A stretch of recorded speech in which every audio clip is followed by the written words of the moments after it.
Des photographies, des mesures, des documents, pas des théories, pas des légendes, pas du folklore. Des photographies. Preuves photographiques réelles des années 1870 montrant des proportions qui ne devraient pas exister. Quand j'ai commencé à cataloguer l'architecture civique française des années 1880, je ne cherchais pas de civilisation perdue. Je recherchais des chronologies de construction, des dates, des budgets, des contrats. Mais j'ai trouvé les photographies de construction de l'exposition universelle de 1883, montrant des portes de 6,2 mètres de haut, pas des arches décoratives, des portes fonctionnelles, avec des charnières. Paris, Vienne, Saint-Pétersbourg, Chicago, Melbourne. 7 villes, même année, même proportion. Pas une coïncidence.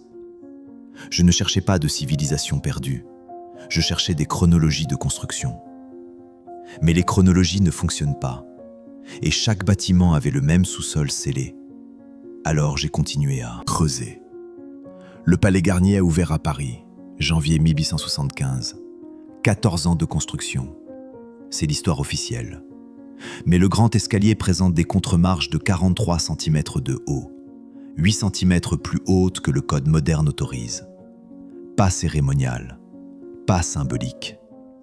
Les photographies d'inauguration de 1875 montrent l'échelle, des figures humaines contre les escaliers. Les proportions sont immédiatement évidentes. Chaque marche nécessite un effort physique visible. Les dames en robe longue doivent soulever leurs jupes de manière excessive. Les hommes grimpent avec une posture visiblement inconfortable. Les contre-marches de 43 cm nécessitent une longueur de foulée moyenne de 90 cm. Physiquement inconfortable pour les humains du 19e siècle. La taille moyenne en 1875 était de 165 cm. Le code d'accessibilité moderne impose un maximum de 17 cm de contre-marche. Pas 20 cm, pas 25 cm, 43 cm. Pourquoi concevoir des escaliers qui fatiguent les jambes humaines? Pourquoi faire de chaque marche un effort? Pourquoi créer de l'inconfort dans un palais? À moins qu'ils ne concevaient pas pour eux-mêmes. Les plans originaux de Garnier montrent quelque chose d'étrange. Les dimensions des escaliers sont marquées telles que trouvées et non telles que conçues. Cette notation a été découverte dans les archives de la Bibliothèque nationale en 1988, puis récellée. Tel que trouvé, pas tel que conçu, pas tel que construit, tel que trouvé. J'ai demandé à consulter ces plans en 2019. Accès refusé. Classification. Documents architecturaux sensibles nécessitant autorisation ministérielle. Pour des escaliers? Pour des mesures d'escalier dans un opéra du 19e siècle? Les proportions correspondent à quelque chose d'autre, quelque chose de plus ancien, quelque chose que nous verrons répéter encore et encore. Et les escaliers, ce n'est que le début, parce que les portes racontent une histoire entièrement différente. Paris, 1878, porte de 6 mètres de haut. Vienne, 1879. Exactement la même hauteur. Londres, Saint-Pétersbourg, Chicago, Melbourne, Buenos Aires, tous entre 1876 et 1883. Pas le design français, pas l'influence européenne, pas une coïncidence, un pattern. Palais du Trocadéro, Paris, porte 6,2 mètres. Charnière en bronze supportant 800 kg. Rathaus de Vienne, porte 6,2 mètres. Spécification de charnière identique. Royal Albert Hall, Londres, porte 6,2 mètres. Même métallurgie. Extension du Palais d'hiver Saint-Pétersbourg, porte 6,2 mètres. Même tout. Chicago Board of Trade original, porte 6,2 mètres. Documentation photographique. Melbourne Exhibition Building, porte 6,2 mètres. Archives de construction. Teatro Colón, Buenos Aires, porte 6,2 mètres. Spécification scellée. Pas un endroit, pas deux. 7 villes, 4 continents. Même période, 1876-1883. Même proportion. 6,2 mètres exactement. Même technique. Les charnières en bronze, supportant 800 kg, nécessitent une précision métallurgique non atteinte avant la fabrication de roulements à billes des années 1920. Impossible.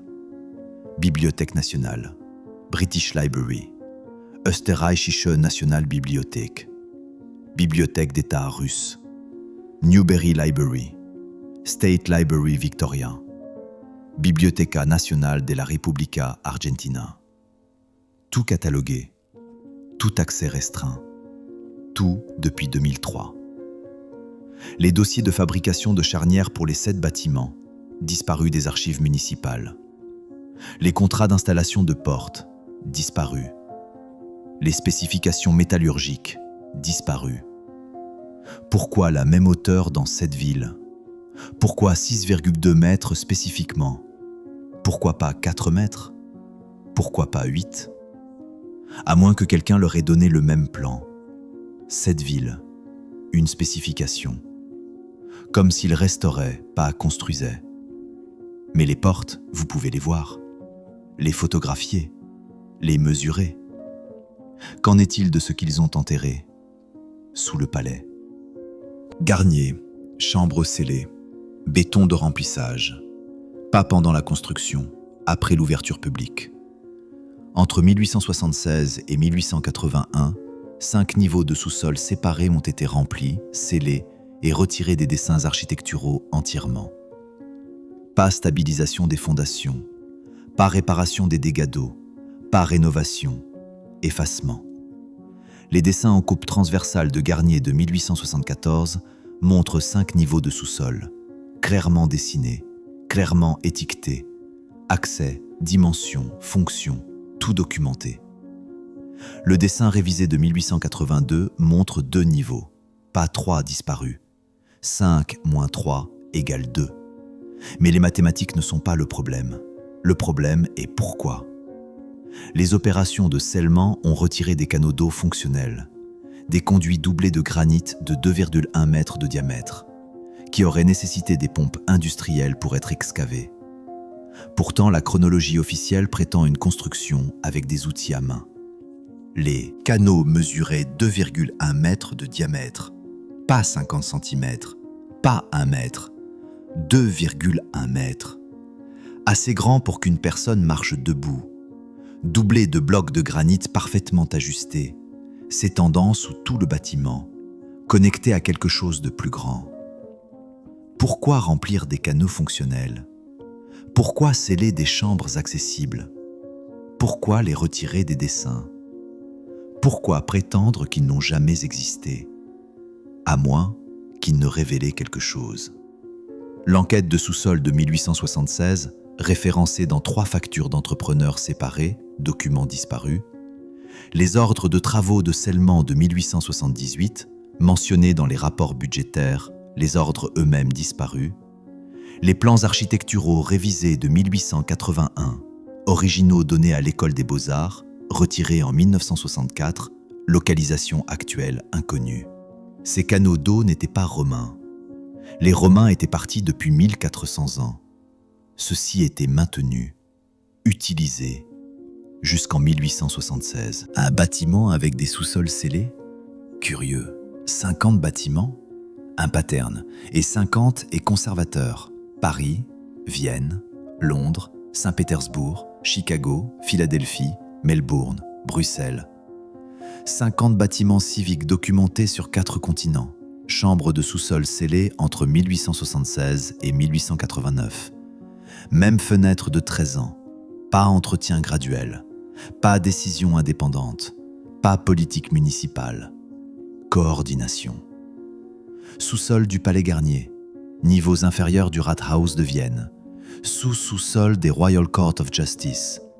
Catacombes du Palais d'Hiver. Fondation de Chicago City Hall. Crypte de Philadelphia City Hall. Tunnel du Melbourne Exhibition Building. Chambre du Palais de Justice de Bruxelles. Capitales européennes. Traversée atlantique. Hémisphère sud. Les opérations de remplissage de béton à cette échelle nécessiteraient 40 000 plus tonnes de ciment sur 50 sites, plus que la production totale de ciment européen en 1880. Impossible. Pourtant ça existe. Archives nationales, Österreichisches Staatsarchiv, National Archives UK, Archives d'État russe, National Archives US, Public Record Office Victoria, Archives générales du Royaume. Toutes référencent le même congrès de 1878. Toutes manquent les mêmes actes. Toutes restreintes la même année, 1994. Le Congrès international des architectes, Paris 1878. Les minutes références, protocole de rénovation de sous-sol. Acte complet disparu de la Bibliothèque nationale. Référencé dans les actes de Vienne, également disparu. Bruxelles mentionne technique de scellement standardisée, disparu. Qui coordonne 50 villes? Qui finance le scellement simultané? Qui décide ce qui reste caché? À moins que ce n'ait jamais été des villes séparées. 50 villes scellant la même chose. Comme si elles avaient toutes hérité de la même infrastructure. Mais l'infrastructure nécessite de l'entretien. L'entretien nécessite des dossiers. Et c'est là que les choses deviennent intéressantes. Le Rathaus de Vienne a ouvert en 1883. Grande cérémonie, merveille moderne, soi-disant 14 ans de construction, à partir de zéro. Mais les registres municipaux de 1884 montrent des coûts d'entretien pour réseau de distribution de chauffage existant, réparé, pas installé, pas nouvelle installation, pas mise à niveau du système, pas expansion, réparation d'infrastructures existantes. Le registre budgétaire municipal de Vienne de 1884 montre un poste « Reparatur der bestehenden Heizungskanäle » réparation des canaux de chauffage existants. Le bâtiment a officiellement ouvert en 1883. Les dossiers d'entretien de 1884 réparent un système existant. Existant depuis quand? Depuis 1883? Un an et il répare déjà? Non. Le système de chauffage utilisait la circulation d'eau chaude alimentée par gravité, à travers un réseau de canaux de granit de 12 km. Technologie non brevetée avant 1895. Soi-disant inexistante en 1883. Pourtant réparée en 1884. Comment réparez-vous ce qui n'existe pas? Comment entretenez-vous ce que vous venez de construire? Comment réparez-vous ce que vous avez inventé? À moins que vous n'ayez hérité de quelque chose de déjà fonctionnel. Les dossiers de construction de 1870-1883, 142 volumes référencés dans le discours de cérémonie de dédicace de 1883, volume réel disparu de l'Österreichisches Staatsarchiv. Les plans du système de chauffage, référencés dans les rapports d'entretien de 1884-1889. Les plans eux-mêmes absents. Les dossiers d'installation de 1895, présents et détaillés, contredisant les dossiers de réparation de 1884-1889. Ils réparaient un réseau de chauffage que l'histoire officielle dit qu'ils ont inventé 12 ans plus tard. Ce n'est pas de l'innovation, c'est de l'ingénierie inverse. Vienne n'était pas seule. Le même paradoxe apparaît partout où les dossiers survivent en tout cas. Carnegie Hall, 1891. Acoustique parfaite, résonance légendaire. Mais pas unique, pas même originale. 23 salles de spectacle construites entre 1878-1894 partagent des temps de réverbération identiques. 1,8 secondes à 500 Hz de fréquence. Pas similaire, pas comparable, pas approximatif. Identique avec une précision de 0,1 seconde.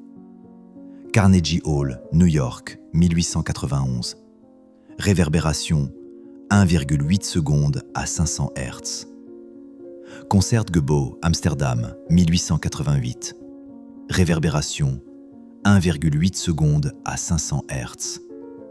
Symphony Hall, Boston, 1900. Réverbération 1,8 secondes à 500 Hz. Musikverein, Vienne, 1870. Réverbération 1,8 secondes à 500 Hz. Théâtre Bolchoï, Moscou, 1856, reconstruction. Réverbération, 1,8 secondes à 500 Hz. Teatro Colón, Buenos Aires, 1908. Réverbération, 1,8 secondes à 500 Hz. Royal Albert Hall, Londres, 1871. Réverbération, 1,8 secondes à 500 Hz. Pas un endroit, pas deux.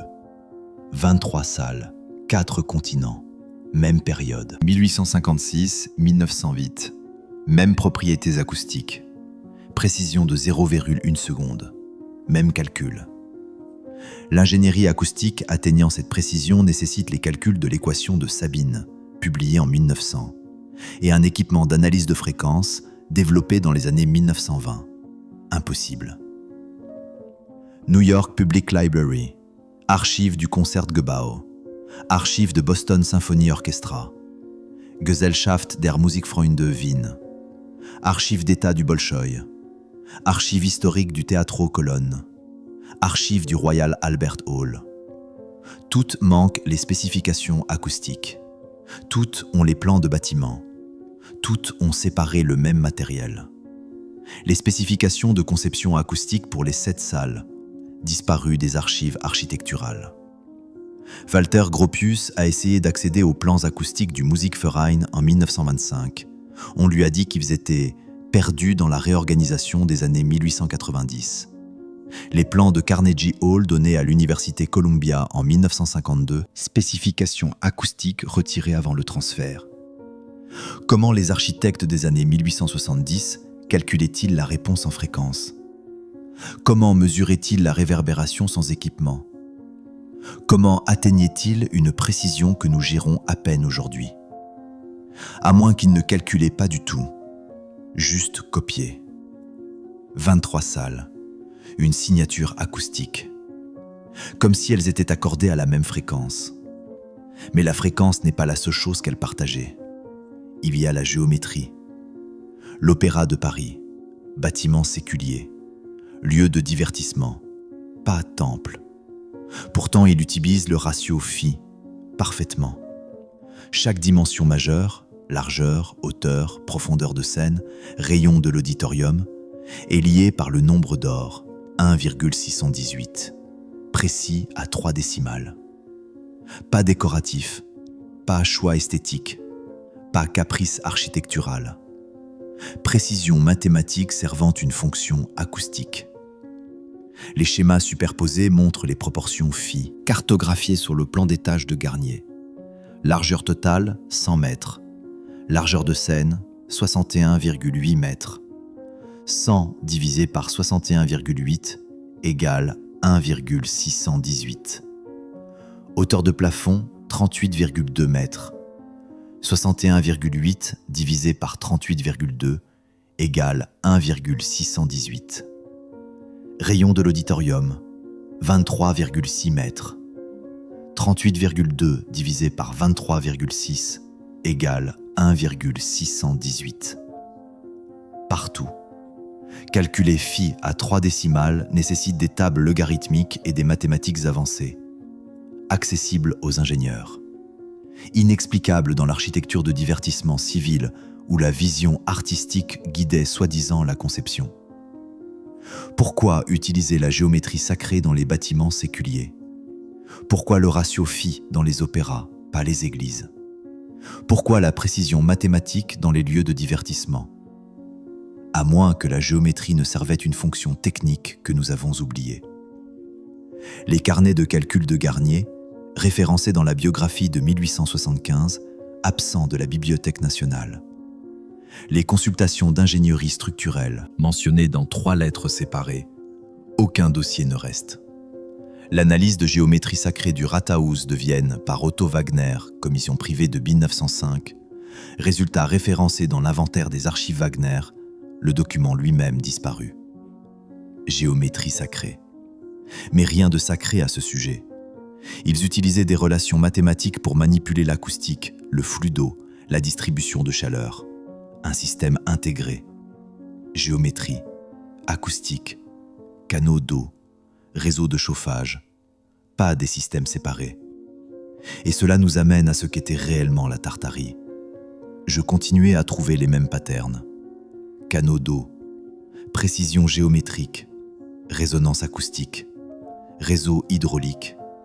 Pas des systèmes séparés, pas des inventions indépendantes. Un design intégré utilisant l'eau, la géométrie, le son et la pression ensemble. Pas primitif, pas barbare, pas mystique, fonctionnel. Les diagrammes composites montrent comment les canaux d'eau, les ratios géométriques et les chambres acoustiques s'interconnectent dans une seule structure. L'eau coule à travers des canaux sous des fondations. Les canaux suivent des lignes géométriques précises. Les intersections créent des chambres de pression. Les chambres de pression résonnent à des fréquences spécifiques. Les fréquences amplifient à travers les espaces au-dessus, tout connecté. L'intégration du système nécessite la compréhension de la résonance harmonique, de la dynamique des fluides et de la thermodynamique simultanément. Connaissances interdisciplinaires fragmentées dans la spécialisation académique du XIXe siècle. Impossible pour une époque. Pourtant, ça existe. Comment appelez-vous une civilisation qui construit de cette façon? Comment appelez-vous une technologie aussi intégrée? Comment appelez-vous une connaissance aussi sophistiquée? Les cartes des années 1700 avaient un nom. Les cartes de Tartarie du XVIIIe siècle présentent dans chaque archive majeure. L'étendue et les frontières varient énormément entre les éditions de 1706-1783. Les cartes post-1800 retirent systématiquement l'étiquette Tartarie. L'entrée de l'Encyclopædia Britannica de 1783 sur Tartarie, 8 pages, disparue des archives numérisées malgré la liste de la table des matières. L'édition de 1824 mentionne la Tartarie au passé seulement. Il l'appelait Tartarie. Pas de la mythologie, pas une légende. Une région réelle étiquetée sur les cartes européennes officielles. Et puis, vers les années 1800, elle a disparu. Pas conquise, pas renommée, effacée. La Tartarie n'était pas juste un endroit, c'était un système, une civilisation qui construisait des structures qui étaient aussi des machines. Des bâtiments qui généraient, pas qui consommaient. Une architecture qui s'harmonisait avec les forces naturelles. L'eau n'était pas pompée, elle était conduite. Le son n'était pas étouffé, il était amplifié. La géométrie n'était pas décorative, elle était fonctionnelle. C'était la Tartarie, ou au moins ce que la Tartarie représentait. Une technologie que nous avons héritée sans comprendre. La Tartarie n'a pas juste été effacée des cartes, elle a été effacée de la mémoire. Et cela nous amène à comment ils l'ont fait, ce qui est exactement là où la section suivante commence. Paris, 1878. Congrès international des architectes. Référencé partout, documenté nulle part. Mentionné dans les registres municipaux français, autrichiens, britanniques, russes et américains, toujours dans le contexte de protocoles standardisés, jamais détaillés. Pas perdu, pas détruit, pas égaré. Retiré systématiquement. Archives nationales, France, référence seulement. Österreichisches Staatsarchiv, Autriche, référence seulement. National Archives, Royaume-Uni, référence seulement. Archives historiques d'État russe, référence seulement. Library of Congress, USA, référence seulement. Public Record Office, Victoria, Australie, référence seulement. Archives générales du Royaume, Belgique, référence seulement. Paris, Archives européennes, transatlantiques, absence globale. Congrès international avec des listes de participants documentés de 5 pays, mais 0 acte, discours ou résolution survivant dans aucune langue. Impossible. Les actes du Congrès de 1878. La documentation elle-même est la documentation manquante. La liste des participants existe, 72 noms. La liste des sujets existe, standardisation des infrastructures urbaines. La liste des résultats existe, protocoles adoptés. Le contenu, disparu. Partout référencé, nulle part enregistré. Comment un congrès international ne laisse-t-il aucun acte? Comment 7 archives nationales référencent-elles le même document manquant? Comment coordonnez-vous l'absence à travers les continents? À moins que la coordination n'était, point, un congrès international sur la standardisation de quelque chose qu'ils ont tous hérité, quelque chose qui nécessitait des protocoles unifiés pour quoi? Entretien? Dissimulation? Mais le congrès lui-même n'est pas la preuve irréfutable. C'est ce qui s'est passé immédiatement après. Philadelphie. Exposition du centenaire. Célébrant l'innovation américaine, progrès moderne. Mais les bâtiments n'étaient pas neufs, ils étaient rénovés. Memorial Hall, la structure permanente, montre des techniques de construction datant d'avant 1850. Pourtant officiellement construit 1874-1876, spécifiquement pour l'exposition. Pas préservation, pas restauration, pas réutilisation adaptative. Falsification historique. Les photographies de construction de 1876 montrent la rénovation de fondations existantes étiquetées comme « nouvelle construction ». Les blocs de fondation sont visibles dans les photographies, déjà en place, déjà âgés. Les travailleurs construisent au-dessus, pas à partir de zéro. Les blocs de fondation de granit de Memorial Hall pèsent 18 tonnes chacun, coupés avec une précision sous-millimétrique. Technologie non disponible à Philadelphie en 1874, nécessitant des scies diamantées industrielles développées dans les années 1930. Impossible. Pourtant, ça existe. Pourquoi étiqueter la rénovation comme nouvelle construction? Pourquoi antidater des techniques que vous ne possédez pas? Pourquoi revendiquer l'invention de ce que vous avez hérité? À moins que l'héritage lui-même n'était le secret. Les documents de planification de l'exposition de Philadelphie de 1870-1873, présents dans le catalogue de la Library Company of Philadelphia, volumes eux-mêmes disparus depuis 1982, les rapports d'excavation des fondations de Memorial Hall, référencés dans l'article d'Engineering News de 1875, le rapport lui-même absent des archives. Les contrats d'approvisionnement en granit, mentionnés dans le guide officiel de l'exposition, contrats disparus. Ils ne célébraient pas l'innovation, ils renommaient l'héritage. Les structures tartariennes sont devenues le progrès américain, les palais russes sont devenus l'architecture française, un système est devenu 1000 réalisations nationales. Philadelphie n'était pas seule. Chaque exposition universelle de 1876 à 1900 a suivi le même pattern. Hérité, rénové, renommé. Chicago, exposition universelle colombienne, White City. Construite en 2 ans, 200 bâtiments construits soi-disant à partir de zéro, puis démolis dans les 6 mois suivant la fermeture de la foire. Tous. Pas pavillon temporaire, pas façade en bois, pas maquette en plâtre, structure en marbre renforcé d'acier démolie. Chicago, 1893. 200 bâtiments démolis. Paris, 1889. Démoli sauf Tour Eiffel. Paris, 1900. Démoli sauf Grand Palais. Buffalo, 1901. Exposition panaméricaine, démolie. Saint-Louis, 1904. Démoli sauf musée d'art. San Francisco, 1915. Démoli sauf Palais des Beaux-Arts. New York, 1939. Démoli entièrement. Chicago. Épicentre Paris. Expansion américaine. Pattern total. Construction temporaire utilisant 60 millions de pieds-planches de bois, 18 000 tonnes de fer, système d'eau-électricité permanent, puis détruit plutôt que réutilisé pendant la dépression économique des années 1890. Impossible. Chicago History Museum, Bibliothèque nationale, Buffalo and Erie County Historical Society, Missouri History Museum, California Historical Society, New York Public Library. Toutes détiennent des dossiers d'exposition. Toutes manquent les spécificités de démolition. Toutes ont des détails de construction, patterns d'absence délibérés. Les contrats de démolition pour les 7 expositions, des dossiers minimaux survivent malgré des opérations massives.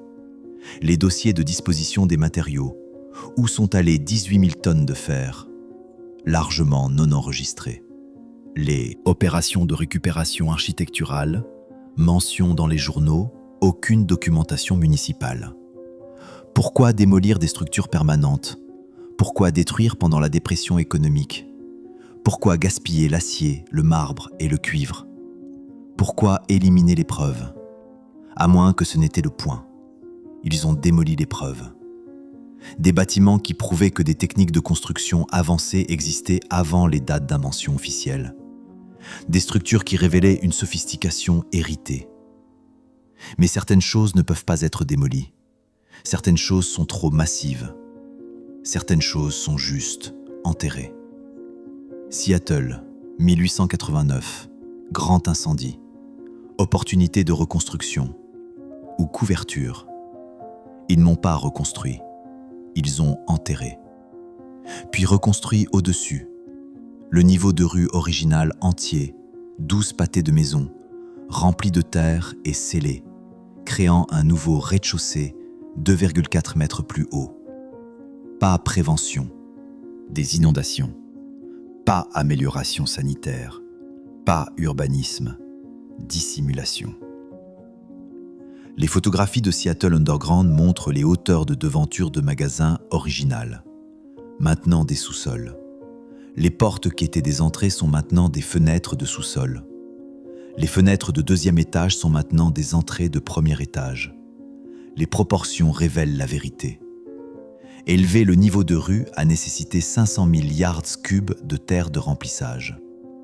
Pourtant, aucun dossier de carrière, aucun contrat de transport, aucune étude d'ingénierie de l'opération massive des années 1890, soi-disant.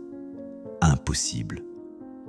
Les documents de planification de reclassement de Seattle de 1889-1891, référencés dans les minutes du conseil municipal, les plans eux-mêmes disparus. L'approvisionnement en terre de remplissage, opération nécessitant 10 000 plus wagons de rail, aucun dossier de fret ne survit. Les études d'ingénierie, mentionnées dans le Seattle Post-Intelligenceur de 1890, études disparues. Pourquoi enterrer des premiers étages fonctionnels? Pourquoi créer un nouveau niveau de sol? Pourquoi cacher les proportions originales? À moins que ces proportions ne révélaient quelque chose sur les bâtisseurs. Premiers étages originaux conçus pour des occupants de 2,5-3 mètres de haut. Enterrez-les, problème résolu. Maintenant, les proportions ont du sens pour les humains de taille normale. Seattle n'était pas la seule ville qui avait soudainement besoin de rues plus hautes. Et cela nous amène à la vraie question. Qui a coordonné tout cela? Ce qui est exactement là où le chapitre suivant commence. 50 villes, celles des sous-sols. Même fenêtre de 13 ans, 7 pays, 23 salles de concert, acoustique identique, 4 continents, congrès international qui ne laisse aucun acte, expositions universelles qui démolissent des structures permanentes, villes qui enterrent des rues originales, pas changement graduel, pas décision indépendante, pas coïncidence, pas accident, coordination. Avant d'aller plus loin, si vous êtes toujours là, si vous ressentez cette même étincelle que j'ai ressentie quand j'ai commencé ce voyage, faites-moi une petite faveur. Appuyez sur le bouton « J'aime » maintenant. Pas pour l'algorithme, mais parce que ça me dit que vous êtes l'une des rares personnes qui veut réellement la vérité. L'une des rares qui voit ce qui est caché entre les lignes. Parce que ce qui vient ensuite change tout. Coordonner la politique architecturale à travers des nations souveraines pendant l'ère pré-téléphone. Aucune technologie pour la communication internationale en temps réel. Pourtant mise en œuvre, synchronisée. Qui coordonne 50 villes? Qui décide ce qui est démoli? Qui détermine ce qui est enterré? Qui écrit la nouvelle histoire? Qui bénéficie de l'oubli? À moins que nous posions la mauvaise question. Pas qui bénéficie de l'oubli. Qui Qui bénéficie de ce que nous ne sachions jamais qu'il y a quelque chose à se rappeler? Acte du Congrès de 1878. Contrat de scellement de sous-sol, 47 des 50 villes. Spécification de conception acoustique, toutes les 23 salles.